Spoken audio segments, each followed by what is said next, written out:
chosen one.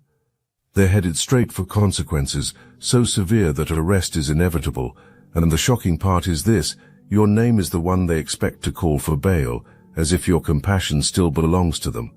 Right now, while you breathe freely, they sit in a cold room under harsh lights, realizing their schemes have collapsed. They're about to face justice alone. You've evolved beyond their reach. While you were building trust, while you were planning a future, while you were being loyal, they were running operations you knew nothing about. Operations that could have destroyed everything you built, everything you are. They were opening accounts in your name. They were creating businesses with your information. They were filing paperwork with forged signatures. They were building an entire shadow financial empire on the foundation of your credit, your identity, your reputation.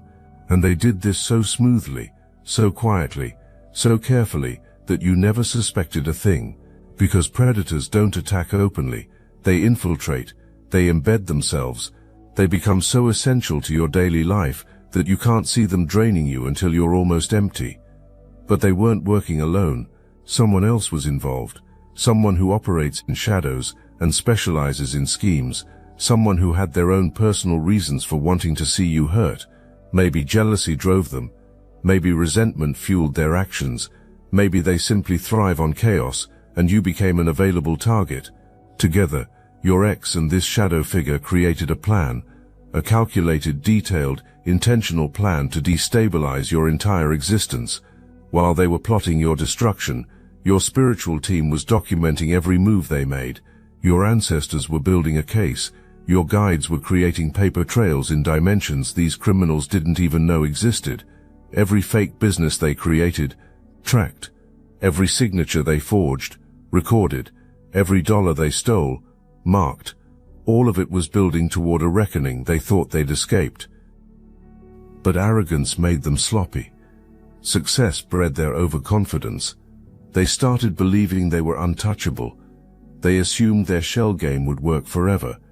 They thought changing business names and creating new entities would provide adequate cover. But digital footprints don't disappear. Money always leaves trails, and when forensic accountants start digging, when investigators actually look, all those clever tricks become evidence. All those name changes become proof of intent. All those shell companies become exhibits in a courtroom. Something else was happening too, something they didn't notice because their self-congratulation created blindness. You were waking up. Your intuition was screaming at you. Your body was rejecting their toxic energy. Mysterious health issues started appearing.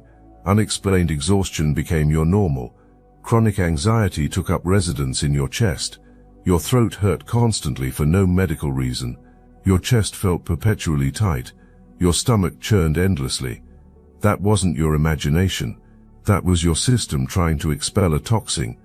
That was your spiritual immune system fighting an infection that was wearing a human face, and then you separated from them. You cut the energetic cord. You voided the contract. And everything that had been protected while they were connected to your light.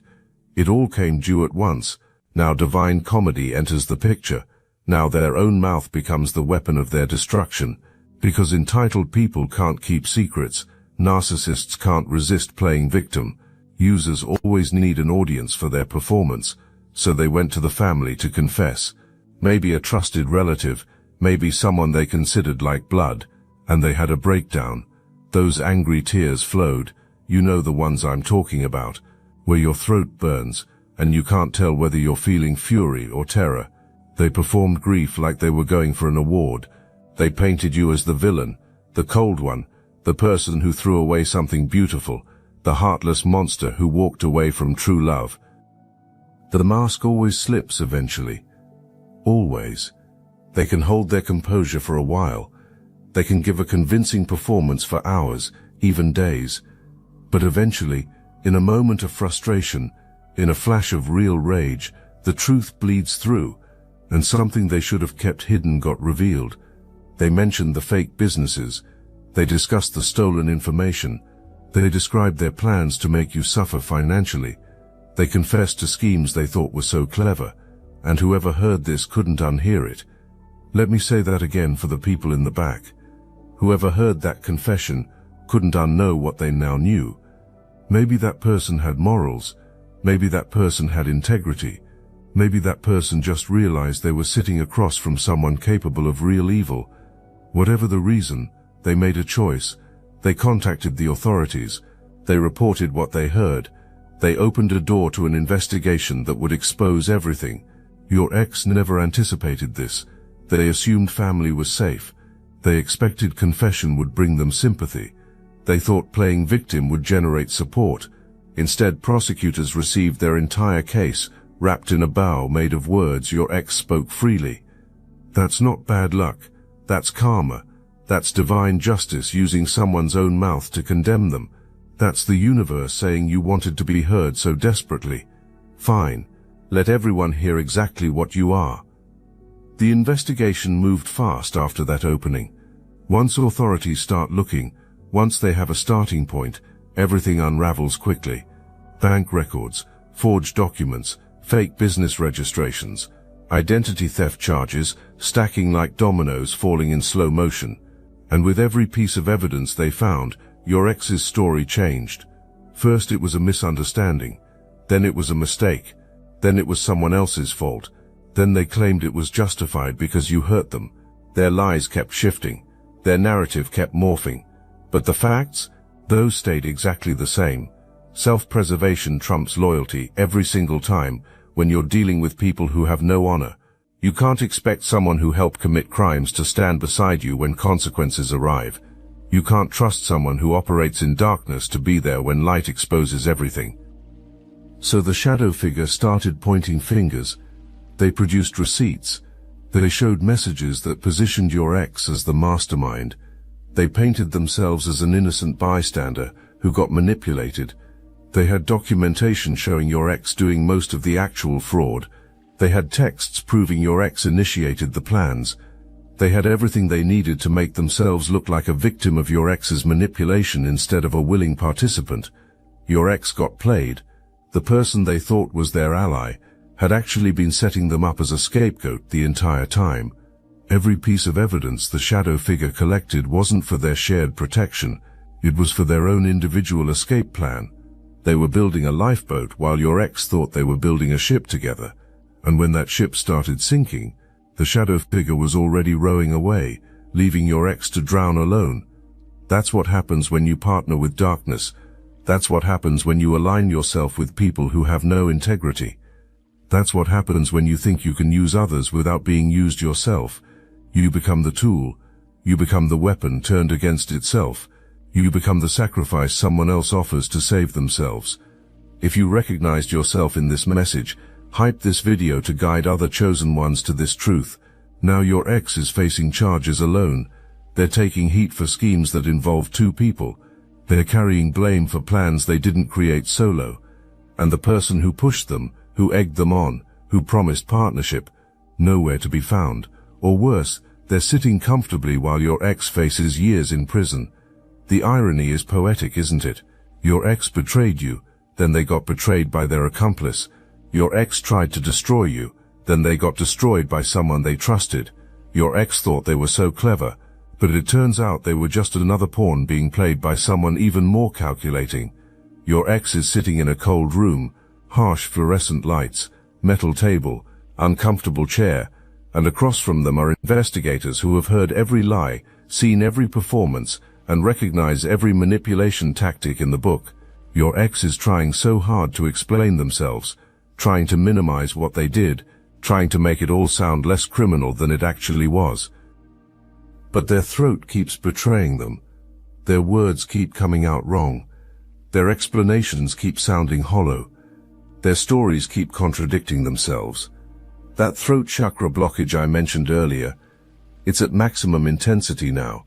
Because when you use your voice to lie, deceive, and manipulate for years, that energy center shuts down. When you weaponize your communication, the universe revokes your speaking privileges. They're crying in that room, real tears this time. But these aren't tears of remorse. These are tears of panic, tears of rage, tears of someone who finally understands they're not getting out of this. The angry crying is especially telling, that fury bubbling through their fear. They're not sorry they hurt you. They're sorry they got caught. They're not remorseful about their actions. They're terrified of the consequences they're facing. And they keep trying to make it all about your breakup. They keep trying to paint themselves as someone who made bad choices because of emotional pain. They keep attempting to use heartbreak as justification for identity theft, for fraud, for criminal behavior. But the investigators don't care about their feelings. The justice system doesn't factor in their trauma. They can cry about their broken heart endlessly. They still committed crimes. They still have to face consequences. Every time they open their mouth, they're digging themselves deeper. Every explanation they give creates new questions. Every justification they offer reveals more guilt. They can't keep their story straight because there are too many lies to remember. They told too many different versions to too many different people. There are too many contradictions between what they claimed happened and what actually happened. The investigators have bank statements spread out in front of them, transaction histories, business registrations with forged signatures, documentation that doesn't lie. And every time your ex tries to explain one piece of evidence, they accidentally reveal another crime they committed. This is a masterclass in self-destruction. This is karma conducting an orchestra, where every instrument is playing the note of their downfall. Watch how they keep shifting their story. First they claimed ignorance. They said they didn't know about those accounts. They said they didn't recognize those businesses. They suggested someone must have stolen their identity too. But then the investigators showed them their own handwriting, their own signatures, security footage of them at banks, and their story changed. Then they claimed the shadow figure masterminded everything. They said they were manipulated. They insisted they were coerced. They claimed they were just helping someone they trusted. But then the investigators showed them messages where they initiated the plans, where they suggested the schemes, where they celebrated successful thefts. And their story changed again. Then they claimed everything was temporary. They swore they were going to pay it all back. They said they just needed time. They explained they were in a difficult situation. But then the investigators showed them the scale of what they did, the duration of their crimes, the systematic nature of their theft, and their story fell apart completely. The reality of prison time is crashing into them like a freight train. Real time, years of their life gone. Not months, not probation, actual incarceration, loss of freedom, loss of control, loss of everything they thought they'd secured through their criminal activities. And they're starting to understand that they can't talk their way out of this, that their charm doesn't work on prosecutors, that their manipulation is completely transparent to people who deal with criminals professionally. Let me be very specific about what they actually did to you. Not vague, not sugar-coated, crystal clear, because you need to understand the magnitude of what you escaped, the depth of their depravity, the extent of their willingness to destroy you for their own benefit. They stole your identity, in legal terms, in criminal terms. They took your information and used it to create financial instruments you never authorized. They opened accounts with your name attached. They filed documents with forged signatures that looked like yours. They built businesses on your credit. They made purchases using your identity. They created debt that would have followed you for years, debt that could have prevented you from buying homes, from getting jobs, from living freely. For some of you, this could have meant bankruptcy. For others, it meant destroyed credit that would take years to rebuild. For all of you, this was a violation so profound that even thinking about it makes you feel sick. Because this wasn't just about money. This was about your security, your stability, your future. They were taking food from your table before you even bought it. They were stealing peace from your sleep before you even laid down. They were removing safety from your existence before you even knew threats existed.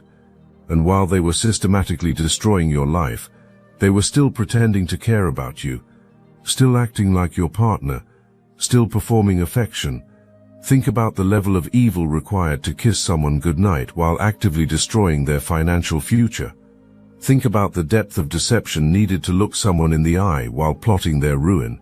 Think about how dark someone's soul must be to do this without their hands shaking.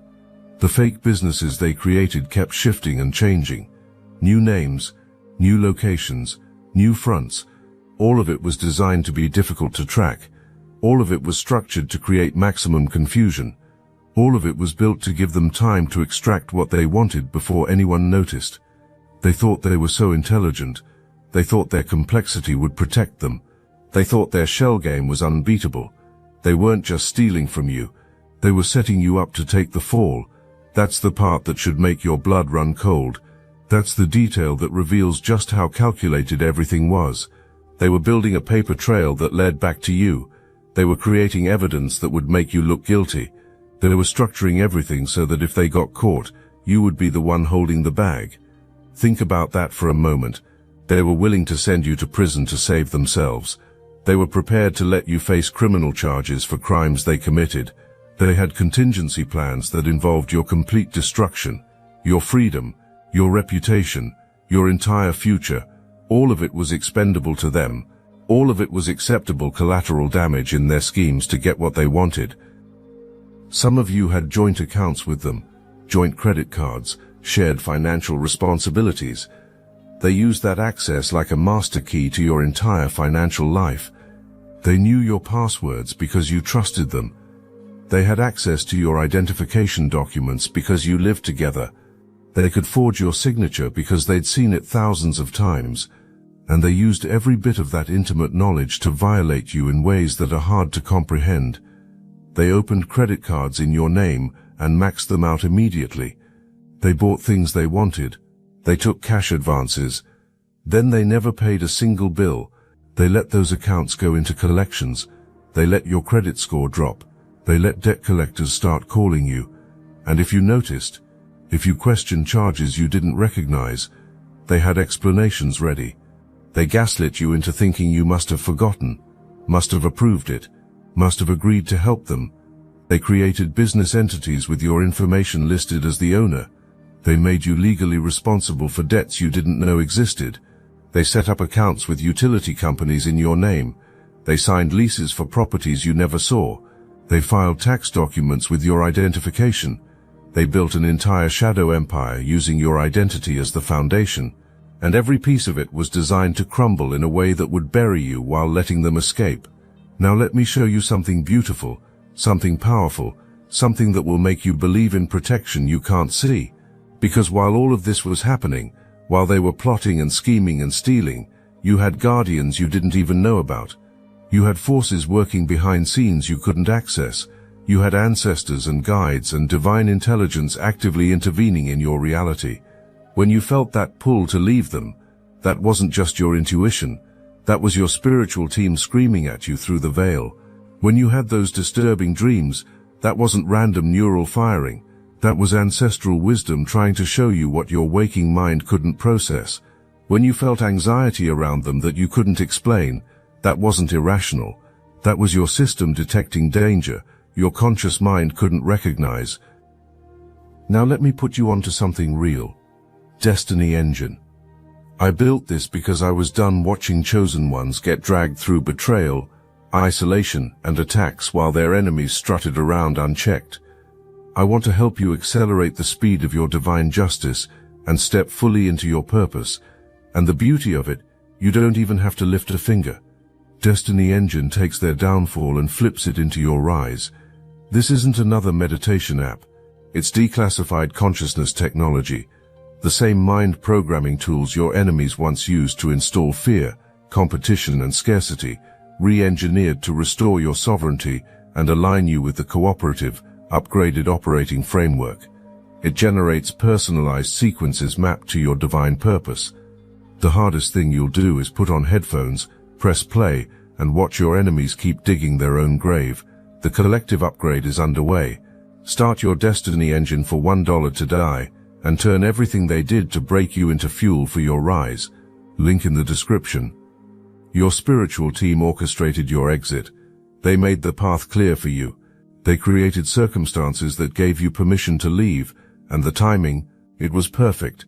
Not a day too soon, not a moment too late. You left right before the damage became irreparable, right before their schemes locked you in, right before the debt they created in your name became permanent. But your spiritual team's work didn't stop when you left, because your ex wasn't done with you yet. They still had plans for you.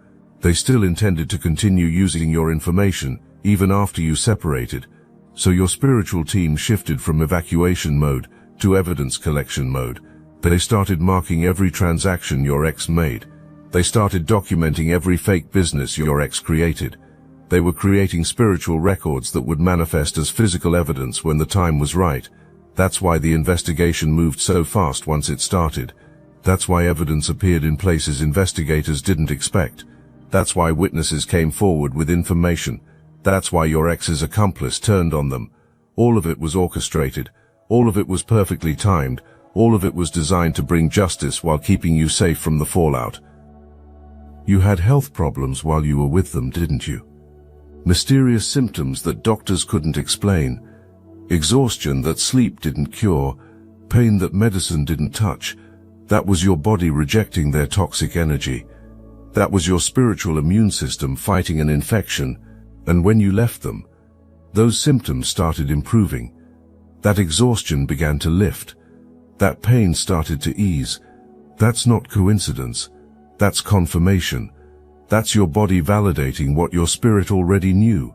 Your spiritual team wasn't just protecting you from their schemes. They were protecting you from legal implication, from becoming an accessory to their crimes, from having your name appear on documents that would haunt you for the rest of your life, from being questioned as a potential accomplice. Your guides made absolutely sure you were completely clear of their criminal enterprise before it all imploded. Think about how easily you could have been dragged into their legal troubles if you had stayed even a little longer, if you had been present when certain documents were signed, if you had unknowingly participated in transactions that seemed legitimate at the time, if you had been around when investigators started asking questions. You could have been named in their charges. You could have been questioned by police. You could have needed to hire lawyers. You could have faced criminal charges simply by association. But you weren't there. You were gone, completely separated, documentably disconnected. Your alibi is your absence. Your defense is your distance. Your protection is the timing of your departure. And that timing wasn't accidental. That wasn't just lucky. That was orchestrated by forces that can see timelines you can't access, forces that understand legal systems you don't navigate, forces that protect you from dangers you don't even know exist. Now we arrive at the moment of truth, the culmination of everything I've been building toward, the point where this story becomes about your power instead of their crimes, because they're about to reach out to you. If they haven't already made contact, they will, and what you do in that moment will determine everything that comes next in your life. They think you're going to rescue them. They actually believe you'll pay their bail. They genuinely expect you'll help them hire a lawyer.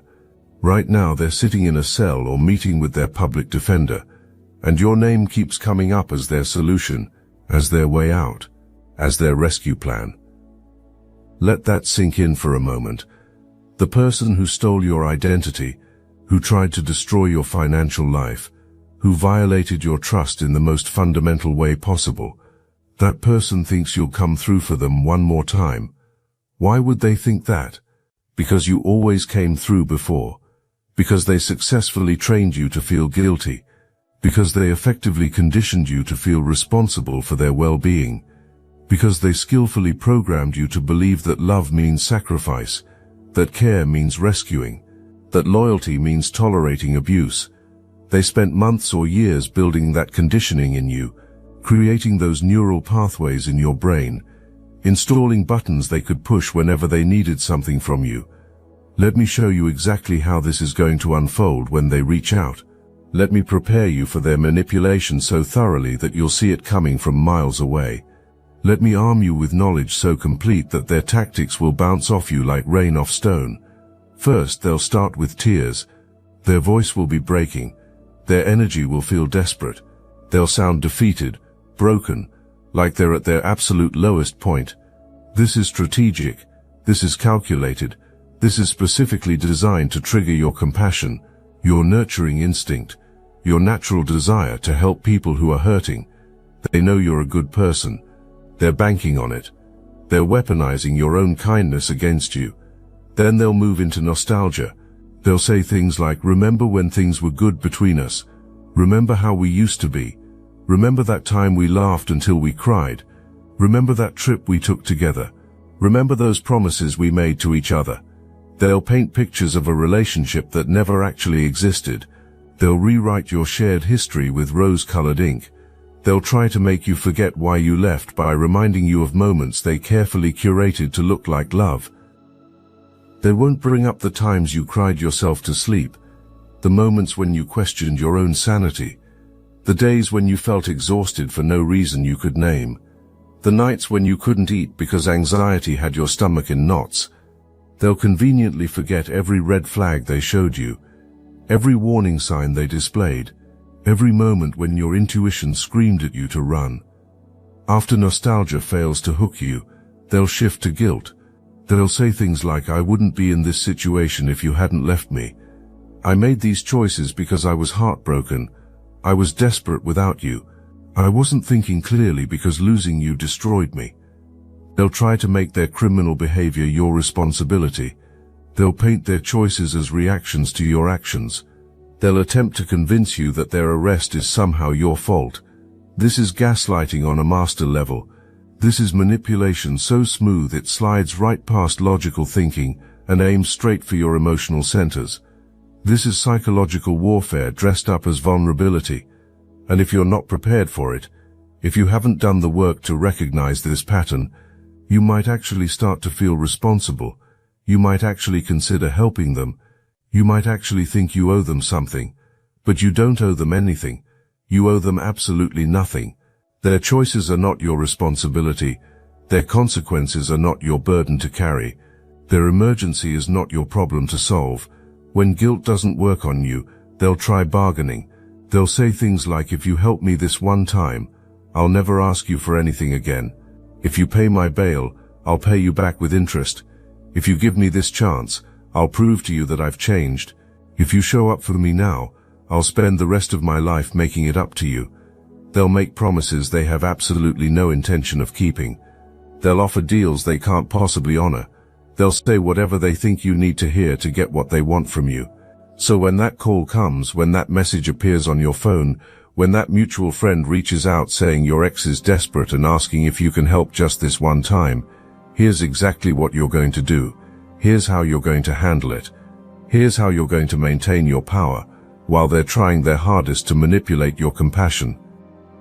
First, you're going to pause. You're going to breathe deeply. You're going to remember everything they did to you. Not just the big things, the small violations too, the little disrespects, the casual dismissals, the subtle manipulations. You're going to remember how they made you feel, how you couldn't sleep at night, how you questioned your own sanity, how you felt exhausted for no reason you could identify, how you lost yourself trying to keep them happy. Then you're going to remember how you felt when you finally got free from them, that first deep breath you took, that first night of real sleep you got, that first morning you woke up without anxiety gripping your chest, that moment when you realized you could make choices without someone undermining you, that day when you understood you were actually allowed to take up space, that second when you recognized your own worth again. You're going to compare those two realities, the one where you were with them, the one where you're free from them. You're going to look at those two versions of your life, and you're going to ask yourself, which one do I want to protect? Which one serves my highest good? Which one honors who I'm becoming? The answer will be obvious. The choice will be clear. The decision will be simple. You're not going to answer their call. You're not going to respond to their message. You're not going to engage with their drama. You're going to let the call go to voicemail. You're going to delete the message without even reading it. You're going to tell mutual friends you're not available for conversations about this situation. You're going to maintain your boundary, not because you're mean, but because you're wise. Not because you're cruel, but because you're committed to your own well-being. Here's what you're going to say to those people. Here's your script. Here's your boundary stated clearly and firmly. I appreciate your concern, but this is not something I'm willing to discuss with you. My decision is final. I'm not available to help, and I'm asking you to respect my boundary. If you continue bringing this up to me, I'll need to take space from our friendship as well. Notice what you're not doing in that response. You're not explaining yourself. You're not justifying your choice. You're not defending your decision. You're not providing details about what they did to you or why you left them. You're not trying to convince anyone that your boundary is valid, because your boundary doesn't need anyone else's approval. It doesn't require consensus from your social circle. It doesn't demand understanding from people who weren't there to witness what you went through. Some of those mutual friends will respect your boundary immediately. They'll apologize for overstepping. They'll back off completely. Those are your real friends. Those are people who genuinely understand that boundaries are not negotiable. Those are the friendships that are actually worth keeping in your life. But others will push back against you. They'll tell you you're being too harsh, too cold, too unforgiving. They'll say everyone deserves a second chance. They'll claim you're letting someone suffer when you have the power to help them. They'll try to guilt you into changing your mind. And those people? They're showing you exactly who they are. They're revealing that they value your ex's comfort more than they value your well-being. They're demonstrating that they don't actually respect your boundaries. And they're telling you exactly how much space you need to create between yourself and them as well. The universe handed you a gift wrapped in their arrest. Inside that gift is your freedom, your peace, your clarity, your power. Inside that gift is validation that divine protection is absolutely real, that ancestral guidance actually works, that spiritual intervention genuinely happens. Inside that gift is proof that walking away from them was the bravest thing you could have possibly done. When they make contact with you, you already know exactly what you're going to do. You're going to maintain your boundary firmly. You're going to protect your peace fiercely. You're going to honor yourself completely. You're going to choose freedom over familiarity, power over people-pleasing, growth over guilt. You're going to let their consequences teach them what your words never could. Let them learn what accountability demands. Let them experience what karma delivers when you violate a chosen one. And you're going to continue building your beautiful life. The one without their toxicity poisoning your days, without their schemes threatening your security, without their manipulation draining your energy, without their chaos disrupting your peace. The life where you sleep peacefully through the night, where you breathe deeply without restriction, where you laugh genuinely from your soul, where you love authentically without fear, where you live freely without looking over your shoulder. This is not the end of your story. This is the triumphant conclusion of a painful chapter you survived. This is the final scene of a thriller, where you're the one who made it out alive. This is the closing credits of a horror movie, where you're the hero who escaped. But this is also the opening of something entirely new, something infinitely better, something that's completely and entirely yours to write however you want. You are a chosen one. You've proven it by surviving what they did to you, by escaping their elaborate schemes, by healing from the damage they inflicted, by refusing to go back to them, by maintaining your boundaries against pressure, by protecting your peace against manipulation, by choosing yourself when they demanded sacrifice, by honoring your worth when they tried to diminish it, by trusting your journey when others questioned your path, by believing in your power when they tried to take it from you. And you definitely, absolutely, without question, will not pay bail for someone who committed crimes against you. You will not rescue them from the consequences they created for themselves. You will not break the boundaries you worked so hard to build. You will not sacrifice the peace you fought so hard to create. You will not give away the power you worked so hard to reclaim. Not today, not tomorrow, not ever again. Stay free, stay powerful, stay protected, stay chosen. The universe has your back. Your ancestors are proud of you. Your guides are celebrating your victory. Your future self is grateful for the choices you're making right now. You did it. You're free, you're powerful, you're victorious, and you're never ever going back to that darkness again.